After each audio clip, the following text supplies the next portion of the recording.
Hey, what is up everyone? Today we got a pretty unique story. It's narrated by Frederick Surrey. Get cozy and watch till the end, guys. There is a chamber deep beneath the Fang, the great mountain, fortress of the space wolves on the frozen world of Fenris, where even the Iron Priests walk with soft steps and lowered voices. The corridor leading to it is wide enough for giants, because giants is precisely what it was built for. The walls are lined with devotional carvings, with names and deeds rendered in stone and gold and iron. Purity seals drift in the faint recycled air like dead leaves. The smell of sacred oils and machine incense fills the space with something between reverence and grief. And at the end of that corridor, in the deepest vault of all, there are shapes in the dark. Massive shapes, sleeping shapes. Some of them have been here for 1,000 years. Some of them have been here for longer than the Imperium's memory can reach with any clarity. The oldest of them, the most revered, the most ancient, the one the wolves call the eldest, has been here in one form or another since before the current age even has a name. He was present when the Emperor still walked among his sons. He stood beside a Primarch whose name is spoken in the Space Wolves sagas with the same reverence that you, or I might speak the name of a god. He has been sleeping, after a fashion, for 10,000 years.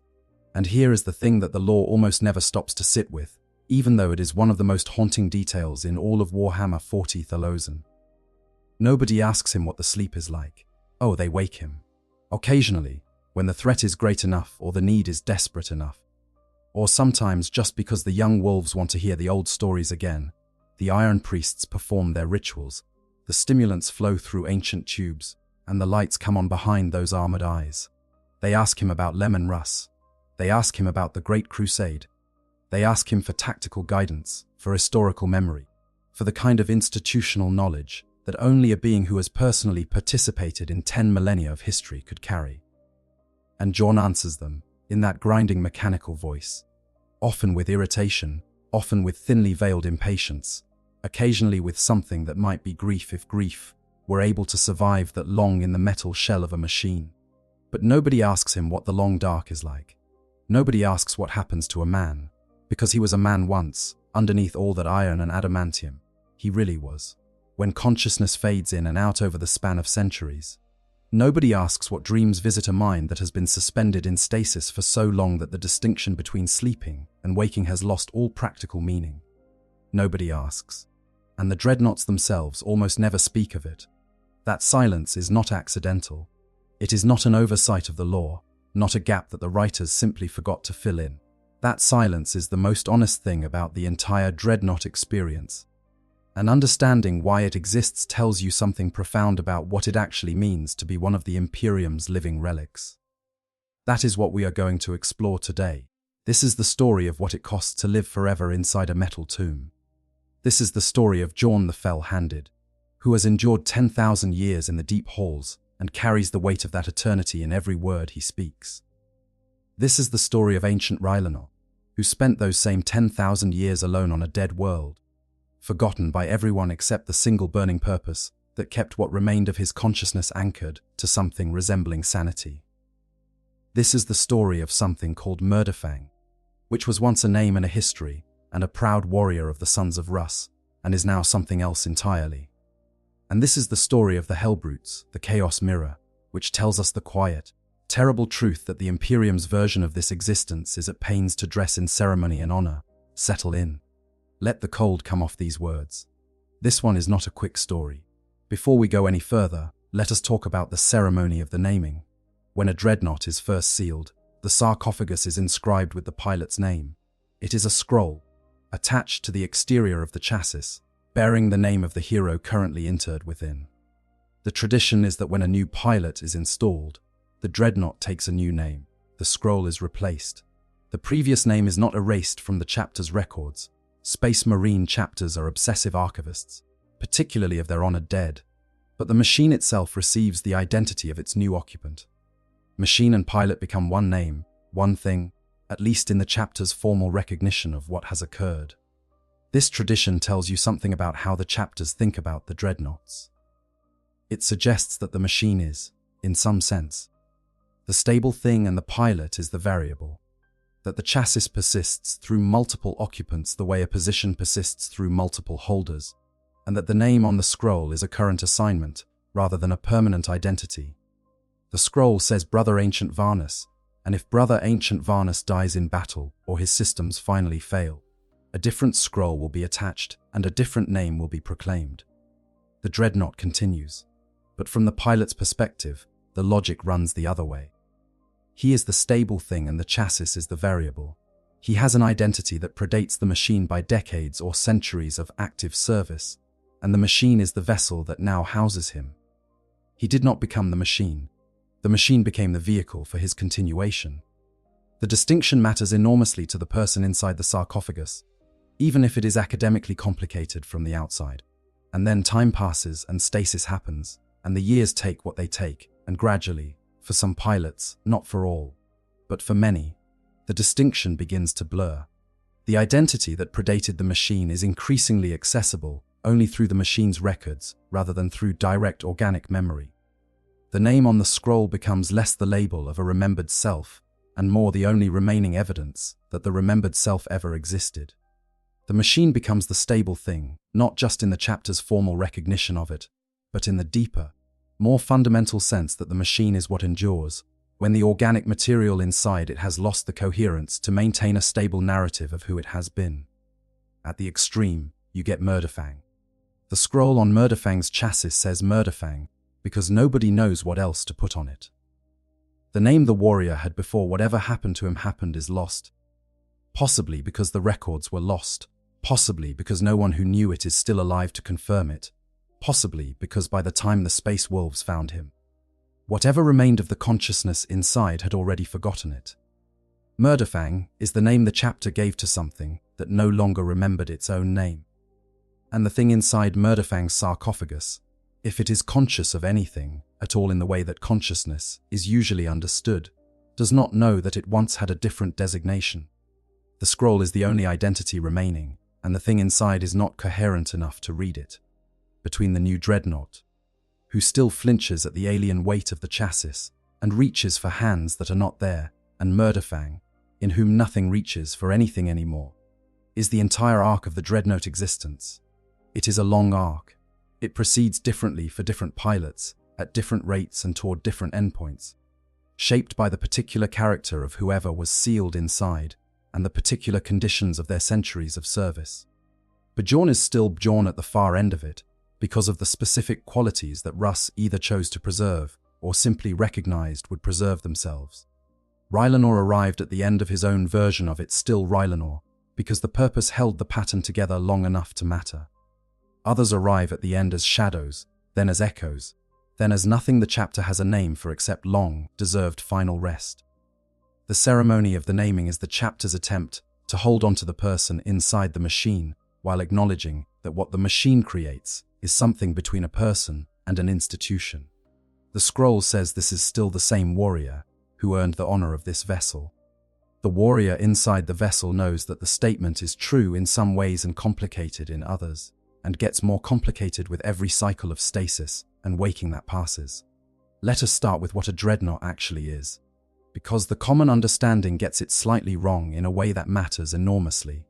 The popular image is roughly this: a space marine is gravely wounded in battle, so badly that his body cannot be repaired by conventional means, and rather than dying, he is installed into a walking tank that becomes his new body.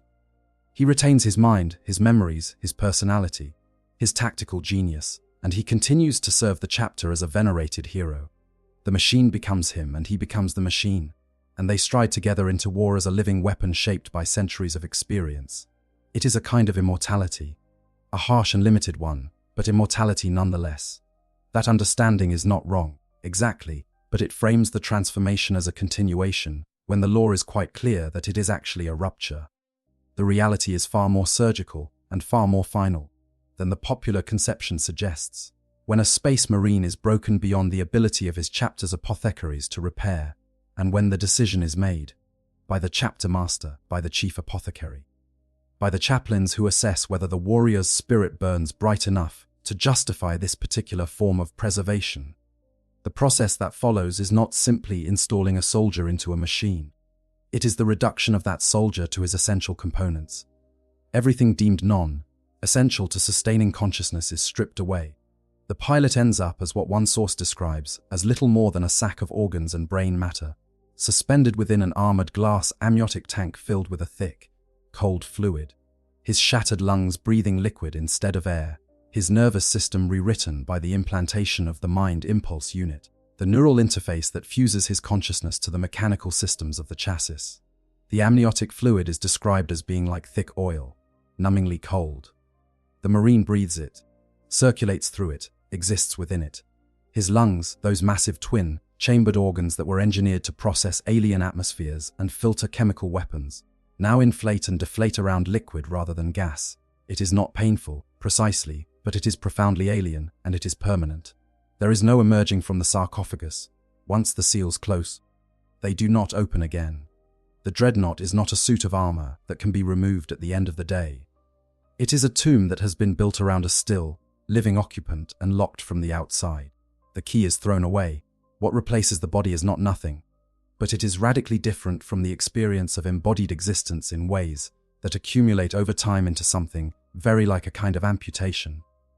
Not the amputation of a limb, but of a mode of being. The mind impulse unit gives the pilot mobility and agency and sensory data, and these things are genuinely useful and genuinely extraordinary from a tactical standpoint. The Dreadnought can walk, can turn, can reach out and interact with the physical world in ways that are impossible from a hospital bed or a grave. In the most basic functional sense, the Interment preserves the warrior's capacity to act. His training is intact. His tactical knowledge is intact. His reflexes, translated through the MIU into mechanical response, are intact and even enhanced. In battle, the pilot of a Dreadnought is more formidable than almost any individual warrior in the setting. But formidable is not the same as whole. The sensory experience of inhabiting the machine has no warmth to it. This is not a metaphor. The amniotic fluid in which the organic remnant floats is, the lexicanum notes, numbingly cold. The temperature is maintained at the level required for biological preservation, not at the temperature that a living body would choose if comfort were a consideration. The pilot breathes liquid. His chest moves, but the movement produces no sensation of expansion and release that a living person associates with breath. He exists in a physical state so far from the embodied experience. He was born into that the continuity between who he was before and who he is now requires a constant active cognitive will to maintain, especially in the early years of the Interment, before the stasis sleep has had enough cycles to numb the edges of comparison. One source makes a point that rewards attention. The Dreadnought's pilot knows when the power fist connects with an enemy, but does not feel the impact. No recoil. No physical consequence in the flesh. The data arrives, contact confirmed, force applied, outcome registered, but without the somatic reality that in ordinary combat would make the act feel real.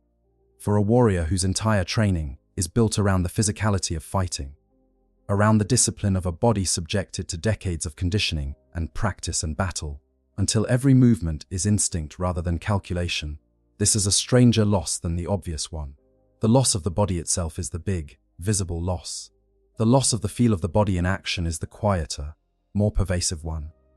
The one that you probably do not fully anticipate before it happens, and the one that the ceremony of interment is probably least equipped to address. There is also the question of the voice.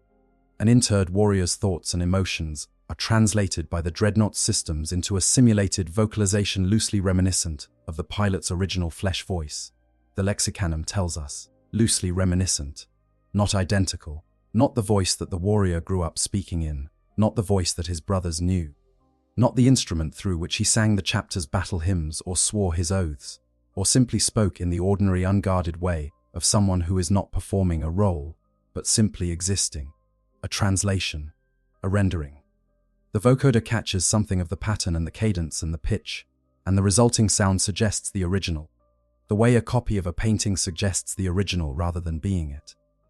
The first time a newly entered Dreadnought speaks with its new voice, it presumably hears itself and recognizes something like itself, and also recognizes that the something like is doing significant work in that sentence. The accounts do not often linger on this detail, because it is small compared to the obvious enormity of the transformation, but it is the kind of small detail that over time probably accumulates into something. You recognize yourself less completely in the sound of your own voice with each passing year. The voice gets more mechanical. The original, it was reminiscent of, becomes more distant. Eventually, the Dreadnought voice is not a translation of the organic voice anymore, but simply the voice, because the organic voice is too far back in the past to serve as a reference point. This is one more small mechanism by which the pilot becomes less the person who was interred and more the institution of what a dreadnought is. Not through any intention on anyone's part, not through malice or neglect, simply through the operation of time on a consciousness that has been installed in a system that preserves some things and cannot preserve others, and then the mind impulse unit does its work. The MIU is one of the more impressive pieces of technology in the Imperium's slowly degrading arsenal. In a Titan, it creates a connection between a princeps and their machine so deep and total that the two minds begin to merge, the pilot experiencing their enormous war engine systems as extensions of their own body. In a dreadnought, it performs a similar function on a slightly smaller scale. The pilot's thoughts translate directly into mechanical motion. The massive ceramic and adamantium arms respond to intention the way a normal arm responds to the wish to reach for something. The sensors and targeting arrays and audio receptors feed information back to the organic brain with enough fidelity that the pilot perceives the world as if they were standing in it with their own body. Except they are not standing in it with their own body. They are perceiving a digital translation of it, fed through sensors that give data rather than sensation. One source describes the experience quite starkly. The Marine can feel the mechanical response when the power fist crushes an enemy, but they feel nothing of the impact itself. No physical feedback, no sensation, just the cold acknowledgement from the mechanical systems that contact has been made and force has been applied. Imagine swinging a fist and landing a punch and feeling absolutely nothing except the knowledge that you have done so. Not numbness, exactly, because numbness at least tells you something about the absence of feeling. More like interacting with the world through a telephone that can only transmit data, never warmth. A few accounts describe newly interred dreadnoughts going through a period of profound disorientation, reaching for things that are no longer there, trying to breathe in ways that no longer work, experiencing a body horror that even the Astartes' formidable psychological conditioning takes time to process. The old body, with its familiar weight and warmth, its hunger and its breath and its small daily pains, is simply gone, replaced with something that functions, that serves, but that cannot feel the sun on its skin, because its skin is now 14 inches of ceramite, and it does not get to stand in sunlight anymore. It is worth sitting with that for a moment. Space Marines are not ordinary soldiers. The process of creating one involves years of physical and psychological transformation, the implantation of 19 separate seed organs, hypno-conditioning, surgeries that would kill any ordinary human, and trials designed to break those who cannot bear what the chapter needs them to become. By the time a Space Marine has completed his training and earned his armor, his body is a masterwork, twin hearts, a secondary skeleton of reinforced bone, enhanced muscles that can tear apart machine-grade steel, digestive systems that can process almost anything organic, a gland that lets him fall asleep in seconds, and another that lets him function without sleep for weeks, a black carapace woven into his flesh that lets him interface with his power armor so that it moves with him like a second skin. His body, in other words, is not just a vessel. It is the foundation of his identity. It is what being a Space Marine means, physically and experientially and spiritually. And all of that is taken away and replaced with cold fluid and mechanical sensors, and a voice that is not his own voice anymore. The Lexicanum's entry on the venerable Contemptor Dreadnought says it plainly. There should be no mistaking that intimate within a dreadnought is the act of a martyr. Life within a sarcophagus is a twilight existence. The Warhammer's Guide to Dreadnoughts puts it even more directly if that wasn't enough. The brutal technology of the Imperium offers them no respite from the sensations of their terminally wounded bodies. Their nerves burn, their old wounds ache, their existence is torture. And that is just the waking hours. The sleeping hours are something else entirely. The formal term for what happens to a dreadnought pilot's mind over extended periods of service is dyschronometria.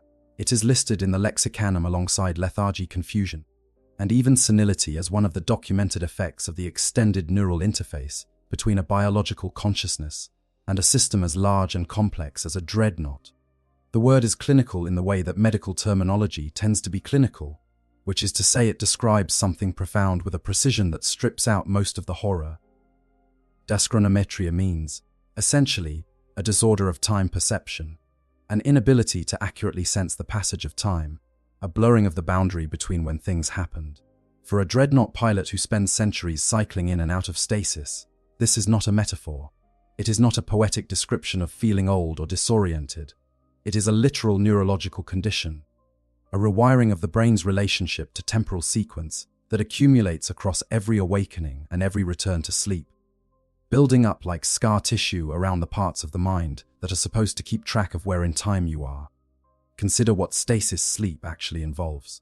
When the Iron Priests seal a dreadnought back into its vault between deployments, the consciousness inside does not simply go to sleep the way a person goes to sleep. Sleep, for humans and for space marines alike, is an active process. The brain cycles through phases. Memories consolidate. The day's experiences are sorted and integrated and filed away in long-term storage. The emotional residue of events is processed and gradually released. Normal sleep is a continuous, if unconscious, act of maintenance on the self. The sleeping mind is doing work. Stasis is not that. Stasis is closer to a switch being thrown. The biological processes that could not survive full suspension are maintained at their lowest possible level by the life support systems. The brain does not cycle. Memories do not consolidate. The emotional residue of recent events does not get processed because processing requires time, and in stasis, there is no time. There is only the moment before the switch and the moment after, with nothing in between, no dreams, no duration, no sense of interval. And here is where the damage begins. Human memory and space marine memory, which is prodigious and engineered to be more accurate than ordinary human cognition, but which is still, at its root, organic, does not work like a recording. It is reconstructive. Every time you remember something, you are not playing back a tape. You are rebuilding the memory from its components. And those components include not just what happened, but when it happened in relation to other things, and how it felt, and what it meant to you at the time. The emotional context of a memory is not a decoration on top of the factual content. It is part of the structure.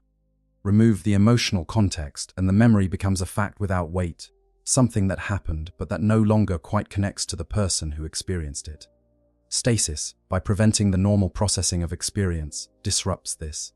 With each return to sleep, a small amount of emotional context fails to be integrated properly. The memories remain technically, but they float free of their moorings.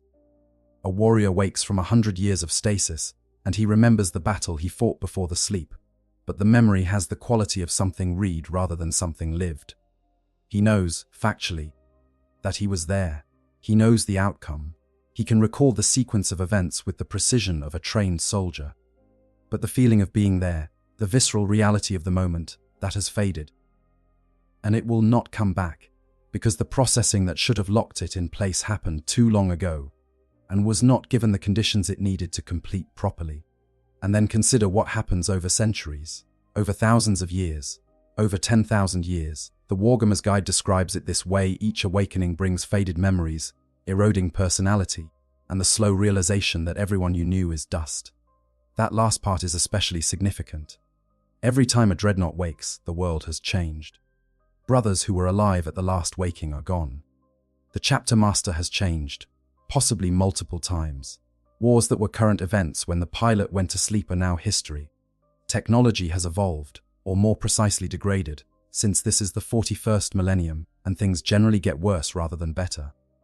The pilot wakes into a world that has moved on without him, and then he goes to sleep again, and when he wakes the next time, it has moved on even further. There is a fan discussion preserved in the Heresy online forums that captures something important here.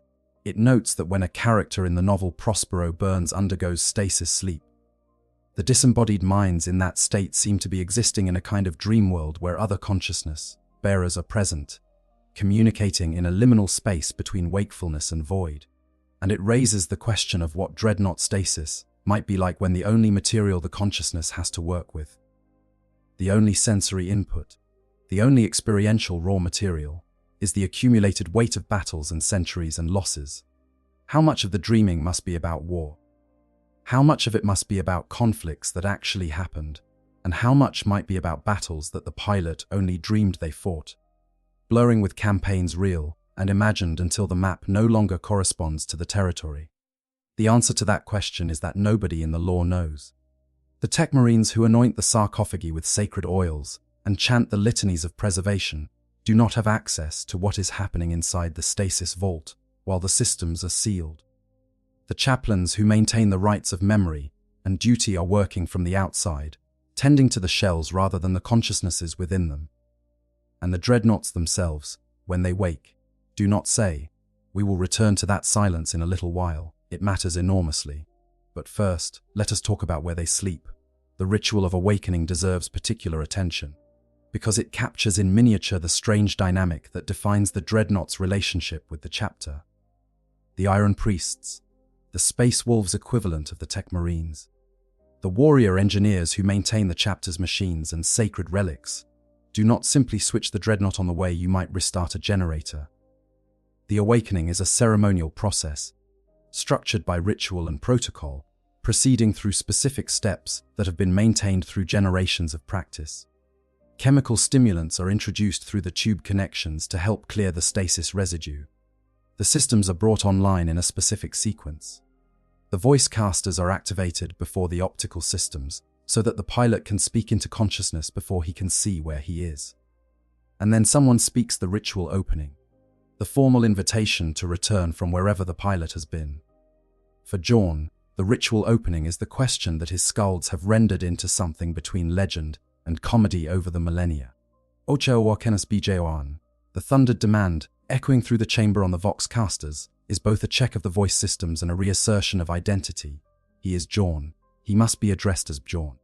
The ritual acknowledges him as a specific person with specific weight in the chapter's history, not simply as a resource being extracted from storage for deployment. But the ritual is also, if you look at it from the right angle, a somewhat uncomfortable piece of theatre. The famous fan account of Jorn's awakening, preserved in various community archives, captures something that the official lore implies, but does not state. By the time the ritual has been performed 100 times, or 1,000 times, the pilot knows the ritual as well as anyone in the room. He knows who is standing there before the optical sensors come online, because the ritual always proceeds the same way, because the chapters are conservative institutions that do not change their ceremonies without significant cause, and because a warrior who has been through this cycle hundreds of times, over 10,000 years, has extensive experience on which to draw. And yet the ritual continues, because the ritual is not primarily for the dreadnought. It is for the younger warriors who are present. It is for the continuity of practice, the passing of this particular form of reverence from one generation to the next. It is for the chapter's sense of itself, the ongoing performance of who the Space Wolves believe themselves to be, and how they believe they relate to their honored dead who are not quite dead. The dreadnought participates in this performance partly because he has no choice, partly because he understands its function even if he finds it tedious, and partly because the alternative, refusing the ritual, declining to go through the motions, pointing out that they both know he was awake for the last 30 seconds, and there is no need for the formal question, would cause disruption that serves nobody. So he plays his part. Adugan's Bjor thunders out on cue. The young wolves feel the sacred gravity of the moment. The chain of connection to the chapter's history is renewed, and Jorn, behind the ritual response, is already cataloging what has changed since the last awakening and calculating how long he will have to be conscious before they let him go back to sleep. This is not cynicism, or not only cynicism. There is something that functions like genuine care, in the way the oldest dreadnoughts relate to the chapters they have outlived by generations. They have watched too many cohorts of young brothers go into battle and not come back to remain entirely unmoved by the fact of the next generation. The chapter continues. New names are added to the walls of the fortress monastery. New sagas are begun. The essential project of the Space Wolves, protecting humanity, carrying the lineage of Russ forward through time, being the shield of the weak and the sword against the darkness, does not diminish simply because the individuals who embody it are replaced. Jorn cares about that project in a way that transcends any individual attachment. He has seen enough of the alternatives to understand what the Imperium's imperfect, grinding, bloody effort at civilization actually represents. But the caring does not make the awakening pleasant. It does not make the questions less exhausting.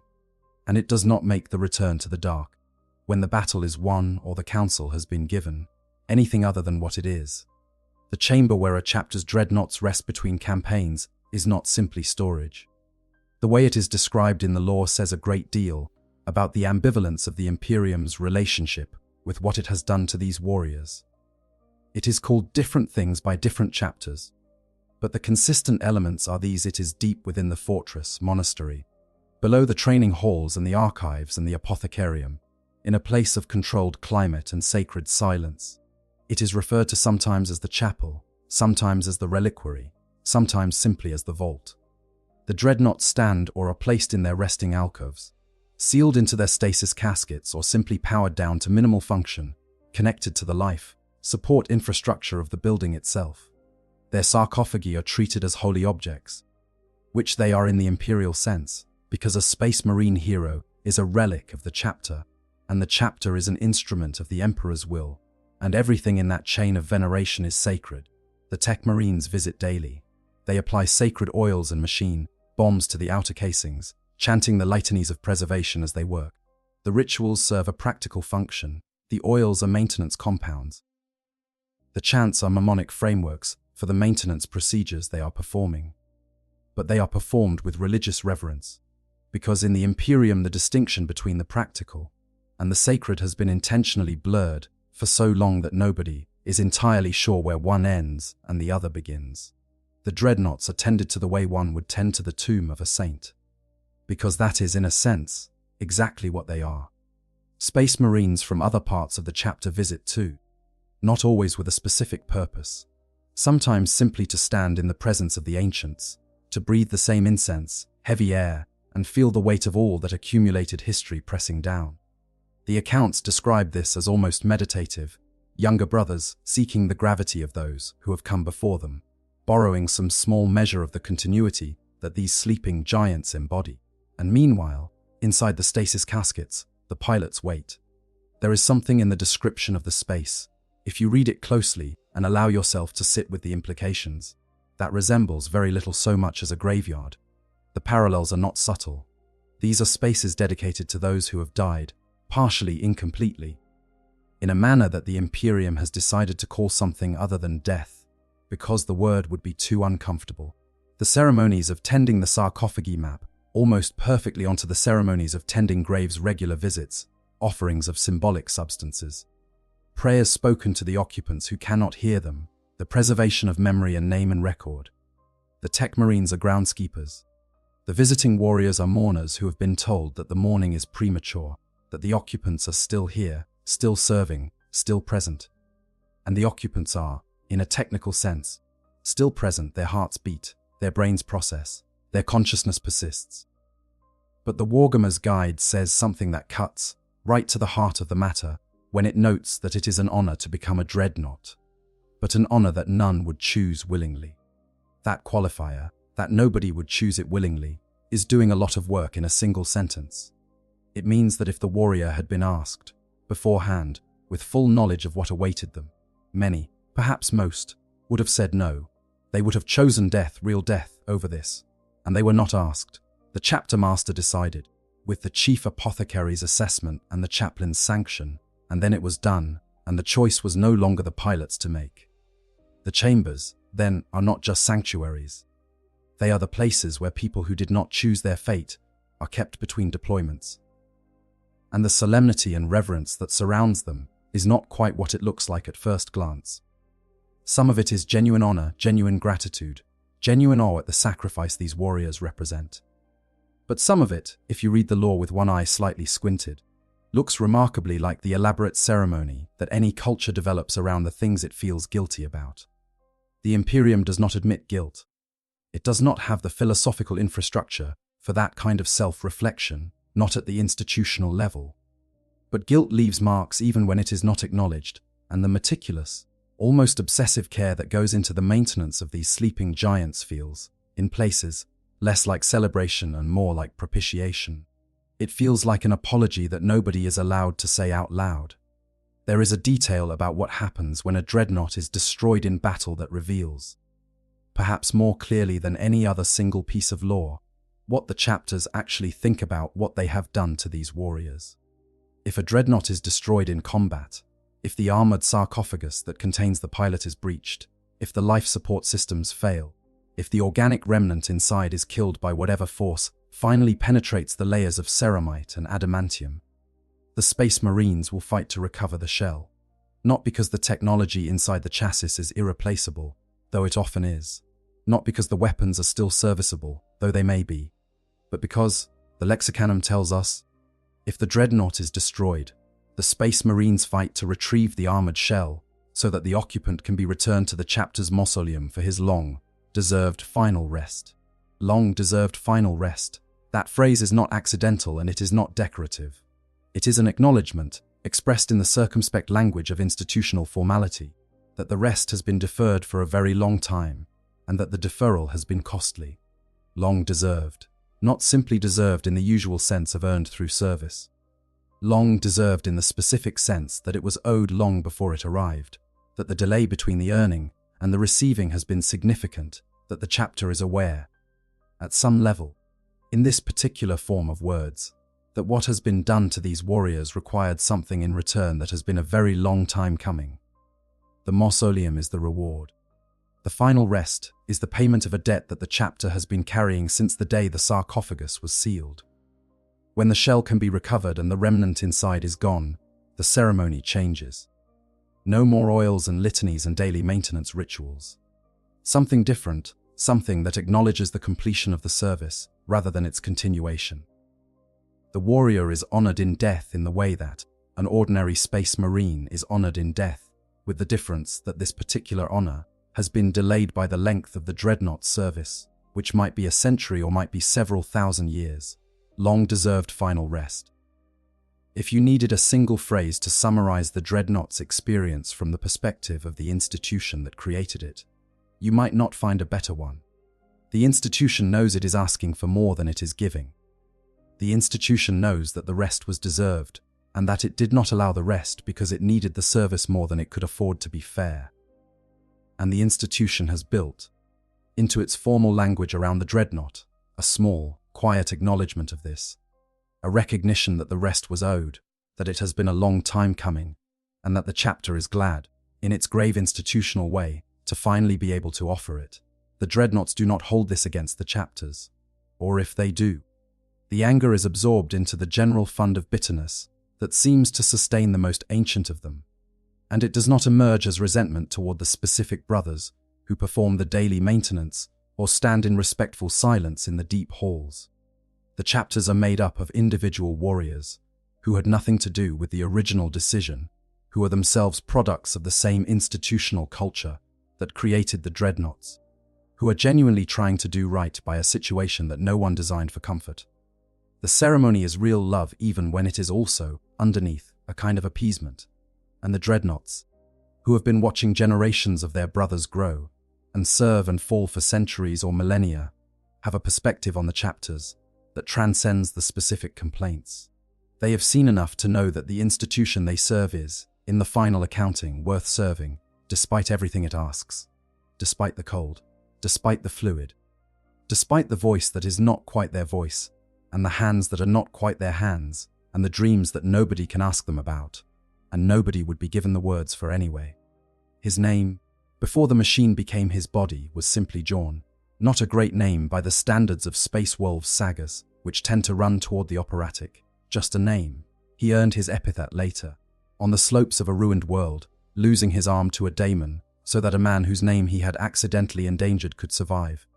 After that, the skalds called him fell-handed, partly because of the lightning claw he favored, and partly because of what losing his hand had cost him and how he had endured it. But in the records of his earliest service, he is just Bjorn of Tracompany, the third great company of the Space Wolves Legion, a grey hunter of no particular distinction and with a notable tendency toward sullenness that his officers found either endearing or infuriating depending on the situation. His first recorded notable act was a mistake. He shot down a Remembrancer's shuttle in orbit, mistaking it for something that warranted destruction. I want to take a second here because I think this is actually the part of the lore that got me personally. Like, I haven't read a lot of 40K. I have spent more hours than I want to admit going through the codexes and the Black Library books and wiki rabbit holes at 2 in the morning. And somehow the Dreadnought thing never fully landed for me until I stopped thinking about it as a game mechanic or a cool unit and started thinking about it as a choice that someone made. Probably in a lot of pain, probably without fully understanding what they were agreeing to. The honor is real. I genuinely believe the chapters mean it. But there is something underneath the ceremony that the setting never quite says out loud. And that is the part I find myself thinking about days after I put the book down. The silence of the ancients is not emptiness. It is the most loaded silence in the whole setting. And once you hear it, you cannot unhear it. But anyway, let's go back to the video. And was assigned as the man's guardian in consequence, an act of enforced penance that turned into an education neither of them had asked for. The remembrancer, Caspar Hauser, would go on to write about Jorn with the particular mixture of fondness and frustration that tends to accrue around people you have been involuntarily bound to through shared danger. He described Jorn as sullen, quick to irritation, possessed of a negative outlook that the records suggest was constitutive rather than circumstantial. This was not a warrior who was having a bad day. This was a warrior who approached the world from a position of low-grade, chronic dissatisfaction that was simply woven into the fabric of who he was. This matters because it is one of the things that the Dreadnought Interment will preserve and amplify. The machine takes the man who goes into it and does not soften him. Jorn's sullen anger, his bitterness, his tendency toward brisk impatience with people and circumstances that fail to meet his standards. These will survive 10,000 years of stasis intact, sharpened by everything that happens to him in the interim, functioning as the particular kind of emotional anchor that seems to be one of the very few things capable of preserving coherent identity across the long dark. But that is getting ahead of the story. Jorn fought in the Great Crusade. He was part of the effort to unite humanity under the Emperor's light, and he did it in the Space Wolves' particular way, which is to say with a great deal of violence and very little ceremony. He was present at the Battle of Prospero, the burning of the Thousand Suns world, that the Space Wolves were sent to perform by the Emperor's order, or what was claimed to be the Emperor's order, a claim whose ambiguity haunts the lore to this day. He fought the Thousand Suns on Prospero's libraries and plazas and towers, and he encountered the kind of supernatural force that would mark any ordinary soldier for life, and he was extraordinary enough to walk away from it. He lost his arm to a daemon's corruption at Prospero, in a scene that is simultaneously heroic and horrible, a moment where a man sacrifices a part of himself to protect a plan he is not fully aware of, for reasons that will only become clear to him much later if at all. He fought in the aftermath of the heresy. He was part of the rebuilding. And then Leman Russ, the Wolf King, the Primarch of the Space Wolves, disappeared.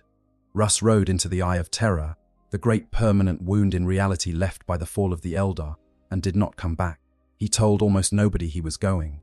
He left almost no explanation. He simply departed and left his legion, soon to be restructured into the chapter that carries his name, to carry on without him.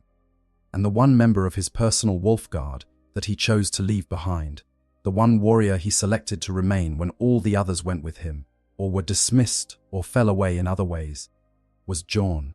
Why did Russ leave him? This question has occupied the Space Wolf Skalds and the chapter's own tradition for 10,000 years.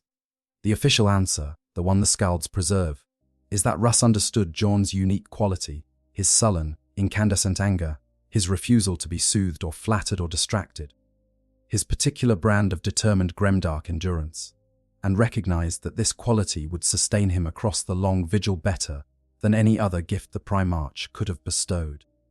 That Russ was wise enough to see that Jorn would outlast almost everything that could be thrown at him, not through serenity or acceptance, but through sheer, furious refusal to be extinguished. But the lore also preserves Born's own interpretation, and it is different.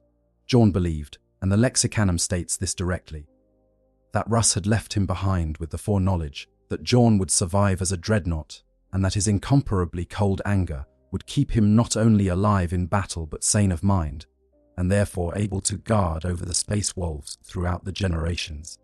Which means Jorn understood, on some level, that his interment in the Dreadnought was not an accident or a tragedy that happened in spite of the Primarch's wishes. It was a plan. Russ chose his sacrifice for him. Sit with that for a moment. You love someone with the particular fierce, unsentimental love that Fenrisian warriors bring to their bonds of brotherhood and service. You serve them faithfully across campaigns and centuries.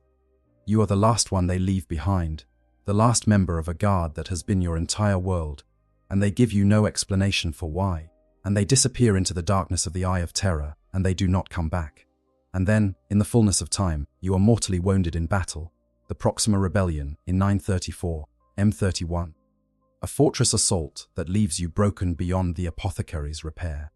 And you are put into the machine, and somewhere in the long dark of the stasis sleep, in the grinding monotony of centuries, it occurs to you that the Primarch you loved and the god, king he served may have foreseen exactly this, may have decided for you, that this was your role in the great saga that would continue after everyone you knew had crumbled to dust. May have made the choice that you never got to make for yourself. Jorn does not express gratitude for this. The lore is clear on that. He expresses anger, a cold, sustained, incomparably specific anger that has been burning for 10,000 years, the most durable fire in all of 40,000's considerable catalogue of eternal resentments. He is bitter about his status. He is bitter about the intimate. And he is, perhaps most profoundly, bitter about not knowing, with complete certainty, whether he was honored or sacrificed. Whether Russ thought so highly of him that this was the greatest gift the Primarch could give, or whether Jorn was simply useful and the Primarch was unsentimental enough to use him accordingly. He has been sleeping on that question for 10,000 years, and the stasis gives him no peace. The first 500 years after Jorn's interment was still relatively coherent, by the standards of what comes later. He remained at the forefront of battle, the Lexicanum notes, leading by example, counseling his successors as the chapter's great wolf. The memory systems were still relatively intact. The emotional connections between what he knew and who he had been were still functional. He was Jorn the Fell-Handed, the first great wolf, the last of the company of Russ, and those identities were still anchored in felt reality rather than just in the data records. But then the long years began to take their toll. He started spending longer periods dormant. The ratio of sleeping to waking shifted, gradually at first and then with increasing inevitability, toward the side of sleep. Now he wakes once every 1,000 years, or when the chapter has absolute need of his potent skills. He holds court at the great feast at the dawn of each new century to recount elements of his saga. Between these events, he is in the dark. What is the dark like for him? The Curse of the Wolfen supplement offers one remarkable piece of information that opens a window onto this question. In strained tones, one account records, the Dreadnought revealed the secrets of his slumber. So ancient and powerful was Jorn's spirit that, while he slept, he stood vigil from atop the hexagrammic ramparts of the Fang's echo in the warp. It was from this vantage point that Jorn had spied the daemons gathering in the beyond, and from here that he had fought them off since before even the first Wolfen had returned. Read that carefully. While he slept, he was not simply in the void. He was in some sense present in the warp, that vast, chaotic dimension of psychic energy that bleeds through the fabric of real space wherever faith and fear and passion accumulate, standing watch over the spiritual projection of the Fang itself, fighting daemons in the space between sleeping and waking that most people do not survive entering at all. This is extraordinary, and the lore treats it somewhat casually, as a detail about Jorn's unique power and spiritual magnitude. But consider what it means for the experience of being Jorn during those long centuries. He is not simply unconscious. He is engaged, in a nightmarish dimension where the rules of material reality do not apply, and where the entities he faces are made of pure predatory intention. He is fighting, alone, without the support of his brothers, without the relative safety of his chassis's weapons, because the chassis is in a stasis vault, not in the warp. With only the force of his ancient will between the wolves' homeworld, and whatever is gathering in the dark between the stars. He does this for what is, from the outside, a century at a time. The warp does not have a coherent timeline. Time there is not linear. An hour in real space might correspond to a year in the warp, or to a second. And the consciousness navigating that space must maintain its own internal coherence against a dimension actively hostile to coherent selfhood. The daemons that Jorn fights are not simply opponents. They are expressions of the same forces that consume minds, that erode identity, that take the pattern of a person and scatter it into incoherence. Fighting them is not just a tactical challenge. It is an existential one. And what does Jorn bring to that fight? The Lexicanum gives us the answer, and it is the same answer we have already heard: his incomparably cold anger, his bitterness, his refusal to be anything other than what he is, no matter what the universe does to him, the fury that has kept him coherent where other ancient pilots have drifted into confusion and senility, and the soft dissolving of identity that the law calls, with quiet mercy, simply becoming quieter over time. When the Iron Priests wake him, they flood his systems with chemical stimulants to help clear the residue of the stasis and burn off the lingering disorientation of decades in that space between states. The mechanical voice that speaks the ritual words, Abuakoa Wakis Bjon, is not the voice he was born with. It is a vocoder translation of nerve impulses that were once a physical voice, pushed through vox speakers that render something approximating the timbre of what the man once sounded like.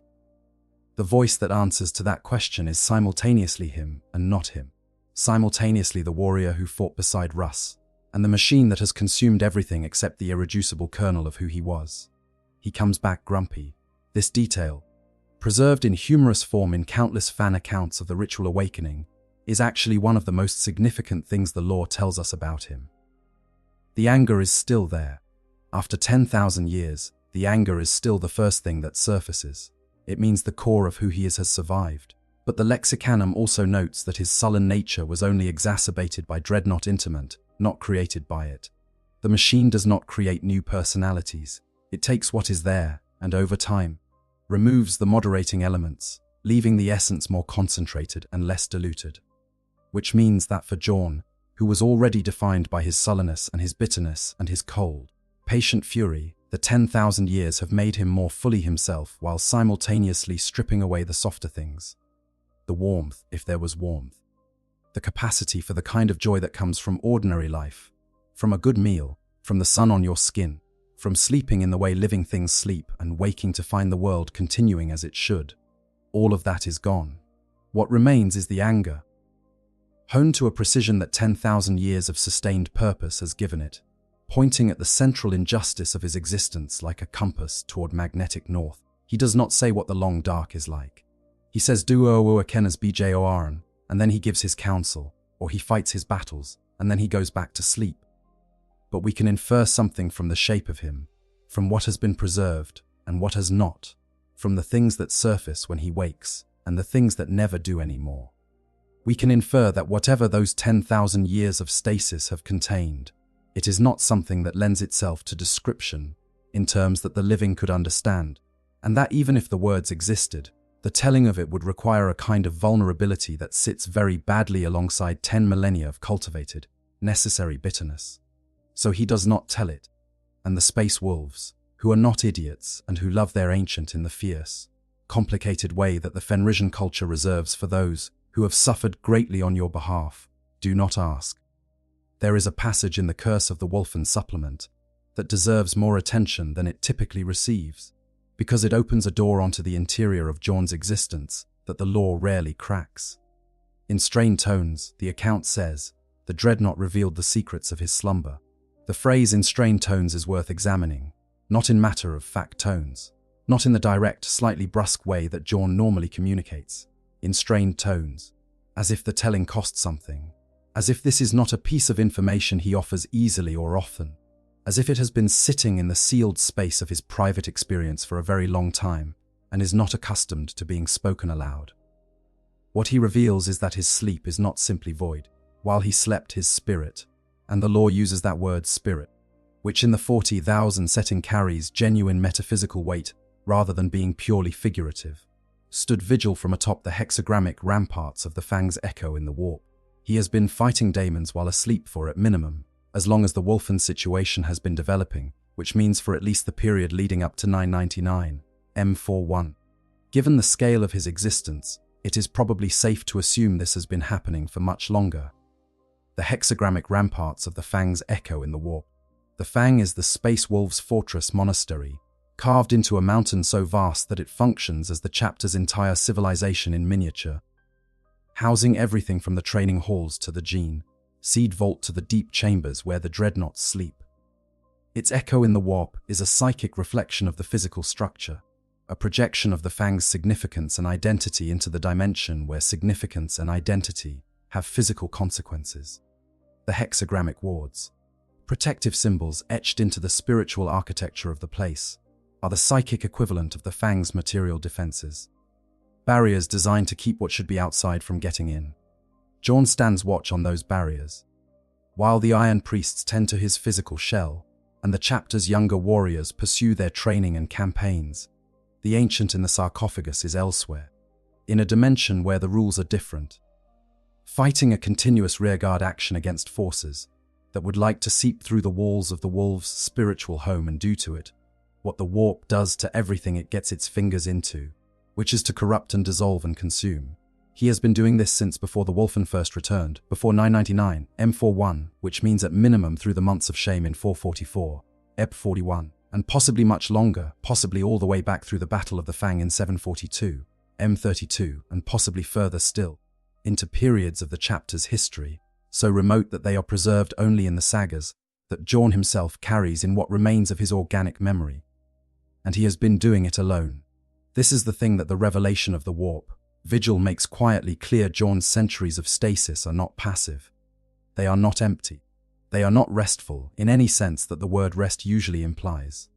They are a continuous, solo, psychically demanding act of guardianship, performed in a dimension that wants him to stop being Jorn, carried out without support or acknowledgement or the social bond that makes space marine combat bearable, sustained across timescales that the human mind was not built to navigate alone. And when the Iron Priests wake him, when the stimulants flow and the systems come online, and the optical sensors light up to find the familiar, slightly exasperating scene of younger wolves wanting to hear the old stories, he surfaces from this. He leaves the hexagrammic ramparts and comes back to the physical dimension, tired in ways that the physical systems of the chassis have no vocabulary for, to answer the ritual question and deliver whatever counsel is needed and fight whatever battle is before him.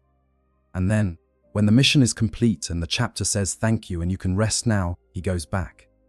Back to the ramparts, back to the dark, back to whatever the warp has been accumulating in the interval since his last vigil, in the space between the stars where things are patient and hungry and have nowhere to be except wherever they have decided to be.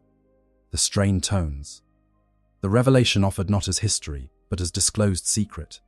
The particular weight of words spoken by a consciousness that has been carrying them alone for a very long time.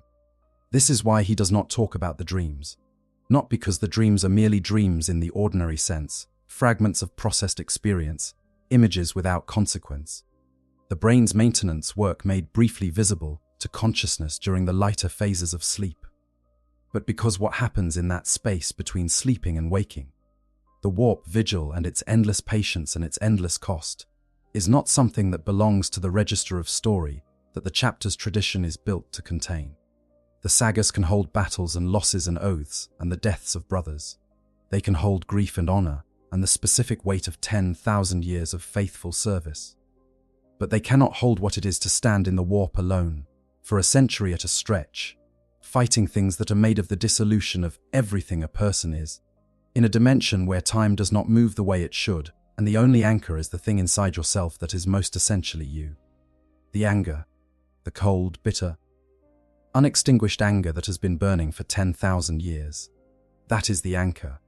That is what keeps Jorn on the ramparts when the warp would prefer that there be no Jorn at all. And that is what the Skalds do not sing about, because the Skalds were not there, and the words for it are not in any saga they know. While Jorn's story is the one that the Space Wolves know best, and the one that has endured most completely because of the chapter's tradition of preserving sagas, and because Jorn himself is still, technically, present to confirm or deny various versions of it, there is another story from the same era that is in some ways even more extreme. It involves a Dreadnought who was not sleeping, who was, by necessity, if that word has any meaning for a being in his condition, for the full duration of what Jorn endured in stasis. His name was Rylanor. He called himself, in those final hours, Rylanor of the Emperor's children, ancient of rites, venerable of the Palatine host, and proud servant of the Emperor of mankind. He said these words at the end, when he had to remind himself who he was in the face of someone who wanted to tell him otherwise. But what the accounts also preserve, in the details of those final hours, is that speaking those words cost him something. That the speaking of them was itself a kind of effort, a reaching back through 10,000 years of isolation and damage to find the pattern that had once been so thoroughly known that it required no thought at all. He was one of the first, a Terran-born space marine, which means he was created in the latter phases of the Unification Wars, those brutal campaigns by which the Emperor consolidated control of his home planet before the Great Crusade could begin. He had fought alongside the Emperor himself. He bore the Palatina Kila, the double-headed eagle that would become the Imperium's symbol, into battle as one of the first to carry it, in the days when the symbol was still new enough to feel like a statement rather than a relic. The Emperor's children were, at that time, exactly what their name suggested, a legion shaped in the Emperor's own vision, holding themselves to a standard of perfection that their primarch, Fulgrim, embodied and demanded. Rylana had been entombed before the heresy began. An Aldari conflict in the late 30th millennium had left him with wounds beyond the apothecary's repair, and the sarcophagus had closed around him long before the warning signs of what Fulgrim was becoming had become impossible to ignore. He continued his role as Ancient of Rites from within the chassis, overseeing the ceremonials of induction, serving on the inner circle, lending his ancient authority to the rituals by which each new generation of Emperor's children were formally made part of the Legion. He was a living icon of what the Legion was supposed to be: old, honorable, deeply embedded in tradition, incorruptible in the specific way that comes from having served long enough to have formed an attachment to the institution rather than to any particular ideology or personality. He noticed the change in Fulgrim. He noticed the direction the Legion began to move after the assault on Laren, when Fulgrim recovered a sword from a Xeno shrine that turned out to contain something it should not have contained. He noticed it, and he was troubled by it. And the lore tells us that he maintained his place in Fulgrim's honor guard by tradition while growing increasingly uneasy about what that tradition was now connected to. He was an honorable man in an institution that was ceasing to honor what it had once claimed to be. And he lacked, at this point, the specific information that would have made the nature of the danger clear. Then came Istvan Athur. The story of Istvan Athur is one of the foundational atrocities of the Horus heresy, and understanding it in its full context helps understand what it meant for Rellena to survive it. Horus, by the time of Istvan Asu, had already committed to the Chaos powers, and was working to purge the traitor legions of their remaining loyalists before the full scope of the rebellion became undeniable. The method was simple in its brutality: send the loyalists in the first wave to the surface of a target world, and then, once they were committed and separated from their chain of command, bombard the planet with virus bombs designed to kill everything biological that the weapons could reach. Captain Saul Tarvitz of the Emperor's Children, who had begun to piece together what was happening, reached the surface in time to warn the loyalists who had been sent to die, and Rylana, who had swapped places with Tarvitz for the drop in an act of casual accommodation that neither of them understood to be a turning point, was already there. The loyalists of the Emperor's Children, the Thousand Sons elements who happened to be present, and those from the other targeted legions who received Tarvitz's warning in time, found themselves on the surface of Istvan Athur as the sky turned orange with death and the world burned around them. They fought. They held on. Rylana was reported destroyed several times during the fighting, and each time the reports were wrong. He persisted, damaged and then more damaged, his chassis accumulating wounds that the absence of maintenance support in a battlefield environment meant could not be properly repaired. And then, as the battle approached its conclusion, and it became clear that the loyalists could not hold indefinitely, Rylana disappeared. Saul Tarvitz had mentioned something, in passing, about a hangar, about an underground space, about something Rylana might have been sent to guard. And then Rylana was not seen again, and in the chaos of the final bombardment of the Choral city, his fate was assumed to be destruction, and his name was added to the lists of the fallen. He was not destroyed, he was trapped. The shockwave of the final bombardment collapsed the cavern entrance, and Rellena, already too damaged to move freely, was sealed inside. No maintenance, no support, no contact with the outside world. The planet was placed in quarantine, because a world bombarded with virus weapons becomes a sterile wasteland that the Imperium does not want anyone to visit. And Rylana, inside his sealed underground space with his badly damaged systems, and his deteriorating organic remnant and his unbroken, furious loyalty to an emperor whose forces had just tried to kill him along with everything else on the planet, settled in. for 10,000 years, not in stasis. Not in the merciful suspension that John experienced. Wide awake, if that is the right phrase for what his condition constituted, in the dark and the silence of a dead world, with nothing to do except wait and plan. What does a consciousness do with 10,000 years of isolation, without the structure of purpose, without the support of brothers, without any of the social and institutional scaffolding that gives a space marine's existence its meaning? The lore is honest about this. Most others, it admits, would likely have gone insane from 10 millennia of crippled isolation, and Rylana has, to an extent, gone a bit off the deep end. Driven insane by the isolation, one source confirms. But what it also confirms in the same breath is that he was kept largely sane by his single-minded devotion towards sticking it to Fulgrim one last time before his end. The revenge kept him coherent. Not sanity in the full sense, not the integrated, functional, connected, to reality sanity of a being who is processing experience normally and maintaining a healthy relationship with time and self, but a focused orientation, a purpose precise enough to serve as a kind of North Star for a consciousness that would otherwise have no direction whatsoever. He built a beacon, using the sonic weaponry of fallen brothers, because some traitors had found the hangar entrance and tried to kill him, and he had killed them instead, and their weapons were the only materials he had to work with.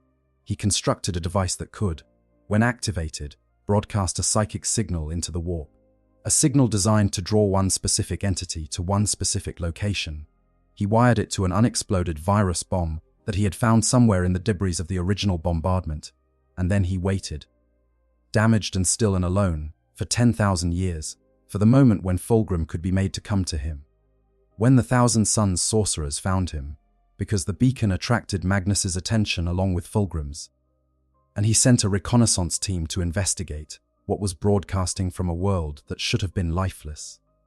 They found a wreck of a dreadnought barely functional in a ruined underground space, and the accounts of what happened when those sorcerers spoke with Rylana capture something that is both remarkable and quietly devastating.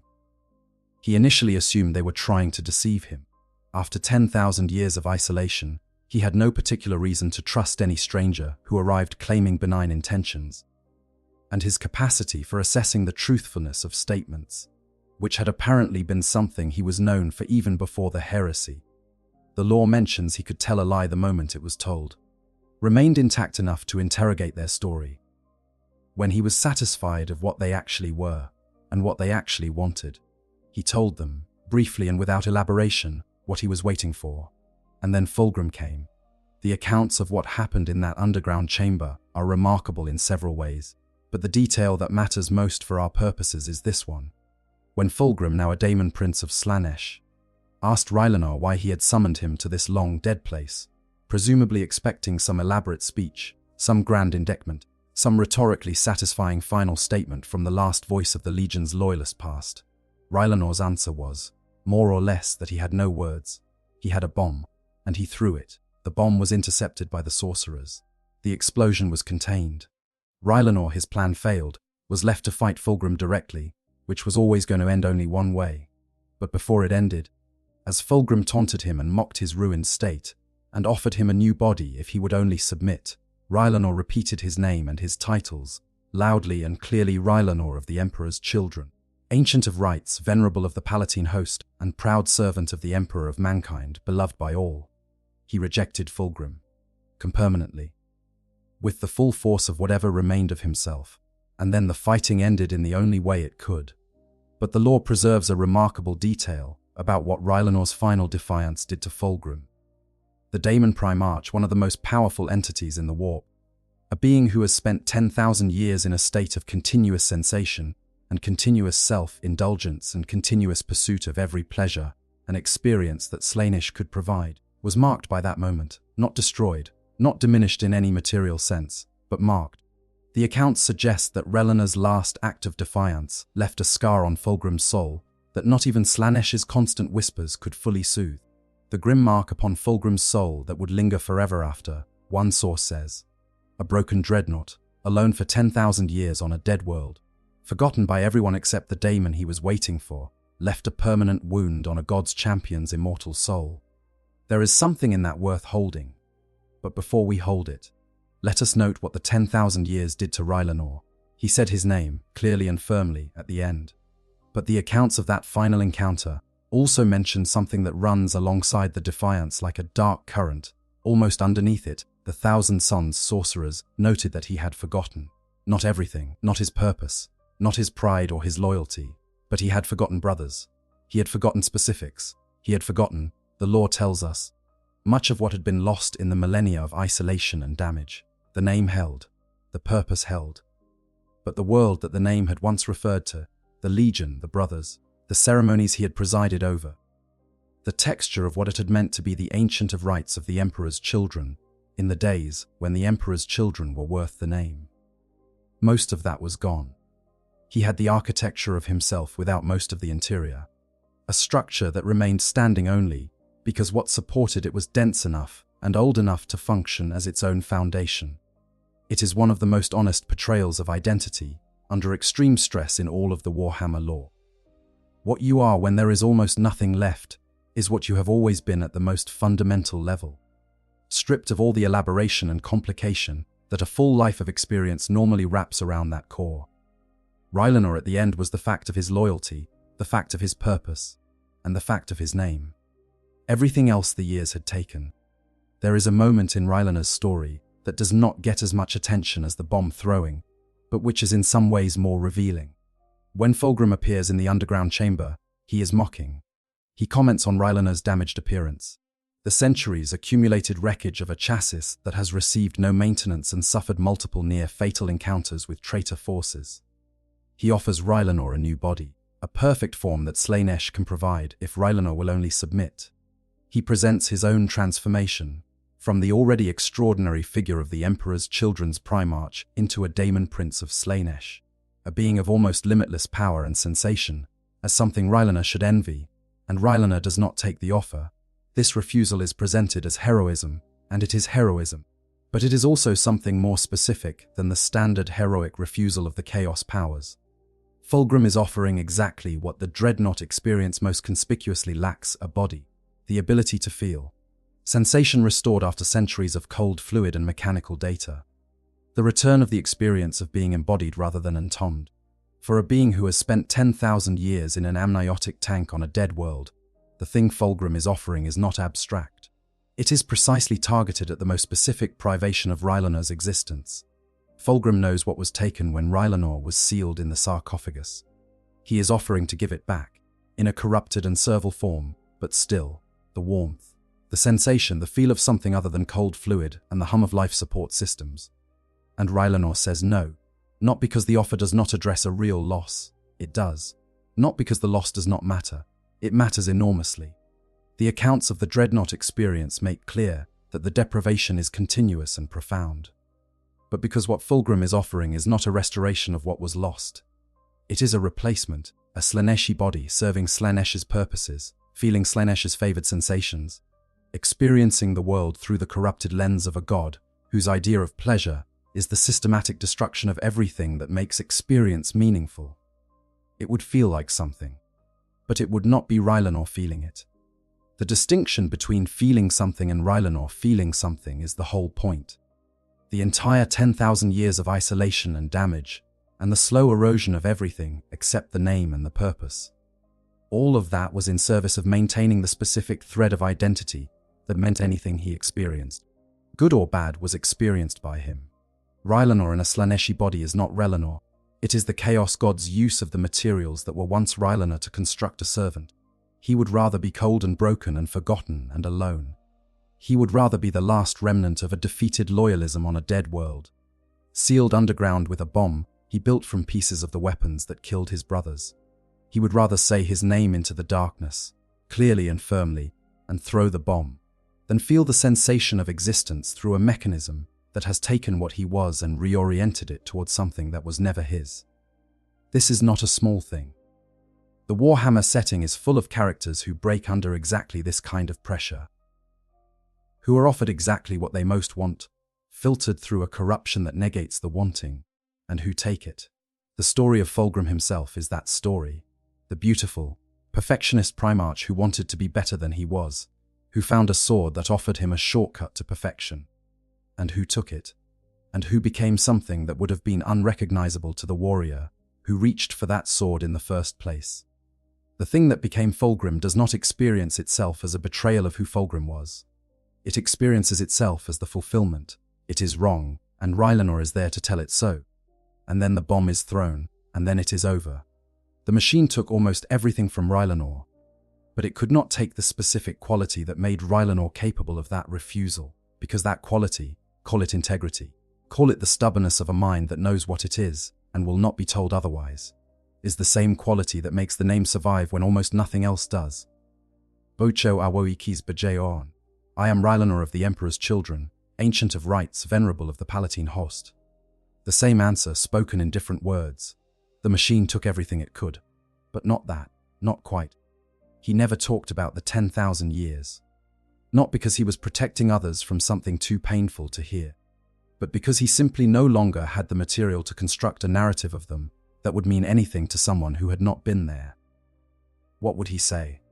How does one convey a decade, let alone a century, of sealed darkness with no input and no output and the slow erosion of everything except the single thread of purpose that kept the needle from spinning randomly? Language is built for shared reference.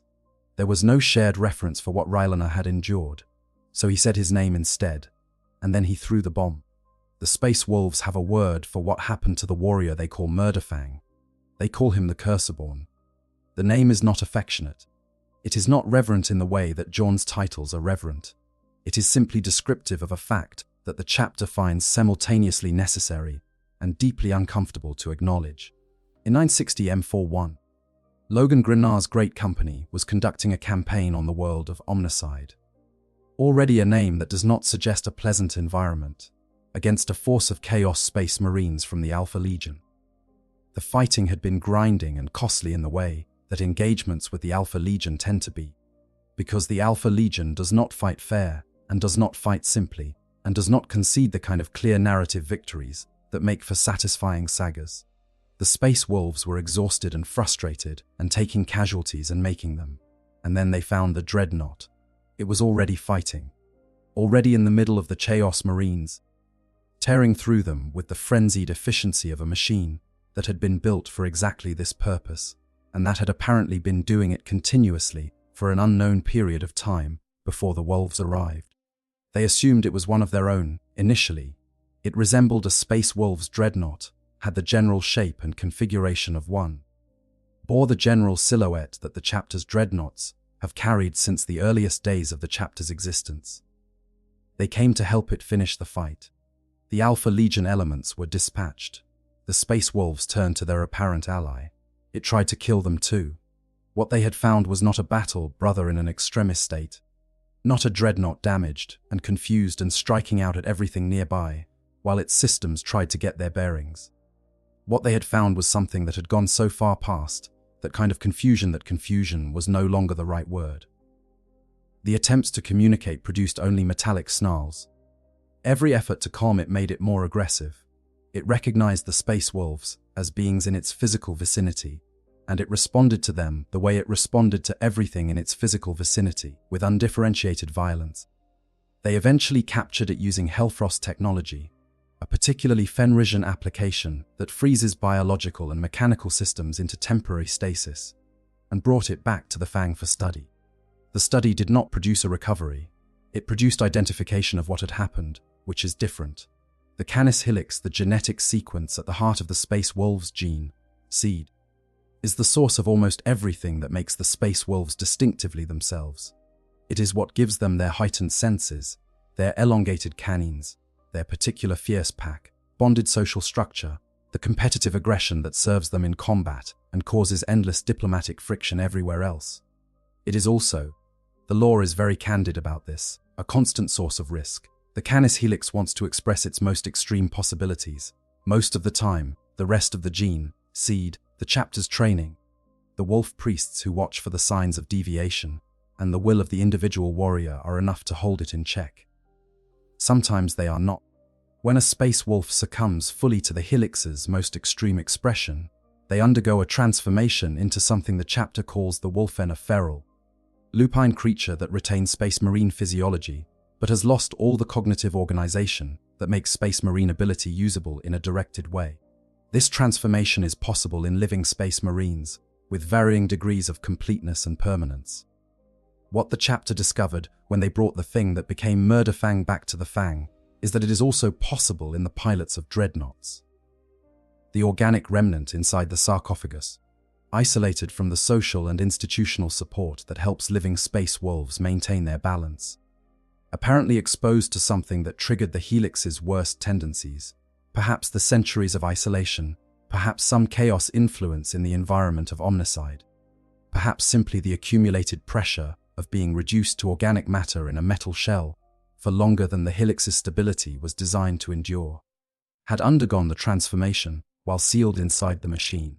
The man inside had become the Wolfen inside, and the Wolfen inside had taken full control of the Dreadnought systems, repurposing the chassis's considerable capabilities to serve the Wolfen's only real priority, which is to hunt and destroy everything in reach. The name he was born with is gone.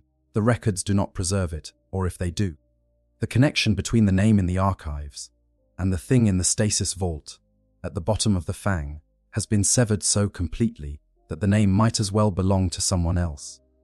The chapter gave him a new name, Murderfang, and the lore states, with a flatness that is somehow more affecting than elaboration would be, that the identity of the once noble hero within its sarcophagus is long lost, consumed by the bestial thing that now leers from its facade.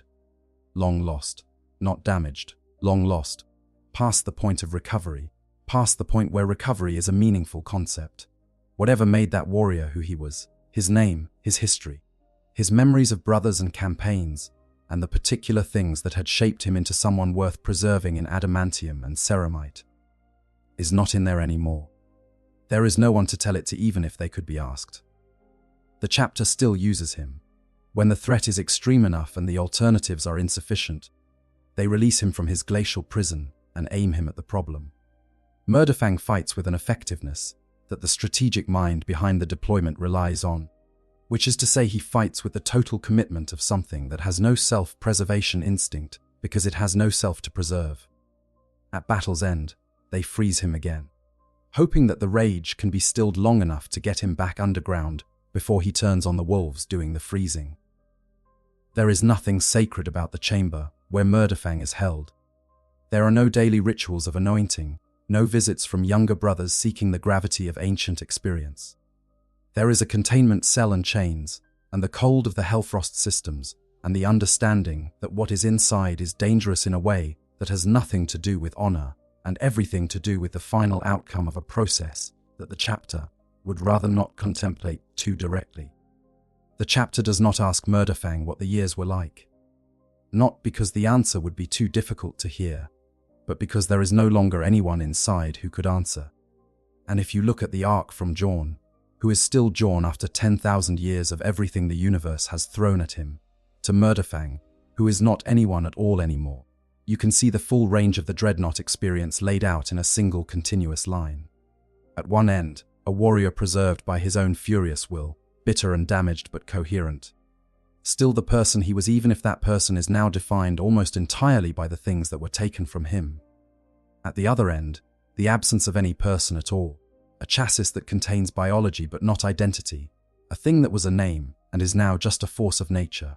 Between those endpoints lie all the other Dreadnoughts, in their stasis vaults, in their degrees of preservation and deterioration, navigating an existence that was not chosen and that they cannot exit.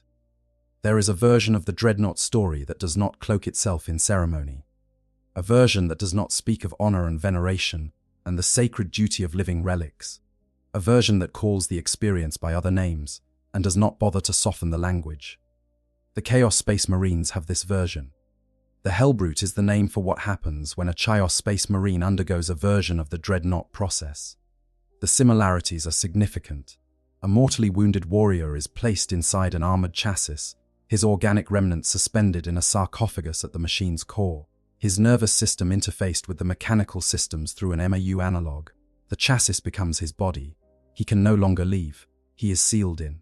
But the Chaos version does not surround this with ceremony. The Lexicanum states it plainly for Chaos Space Marines. Incarceration within a Dreadnought is seen as a fate worse than death. It is used as a means of punishment by their lords. Read those sentences again. Not an honor, not a preservation of valuable experience and tactical genius, a punishment, a fate worse than death. Something that is done to a warrior rather than for them. The Warhammer 40K fandom wiki's description of the Hellbrute is worth quoting closely in paraphrase. While loyalist Astartes consider it an honor to serve their chapter for eternity as a dreadnought, Chaos Space Marines consider such a fate to be little more than a living death. A torturous, mocking punishment from the ruinous powers. The pilot of a Hellbrute is subjected to an agony, racked waking nightmare that swiftly drives them to the blackest depths of madness. Between war zones, the Hellbrute must be chained down, lest the pilot's homicidal fury cause it to murder its own allies before the next battle begins. There is no stasis for the Hellbrutes.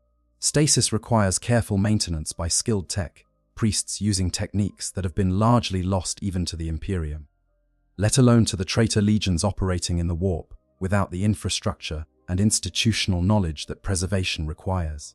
The Chaos Dreadnoughts, before they fully mutate into Hellbrutes, simply stay awake.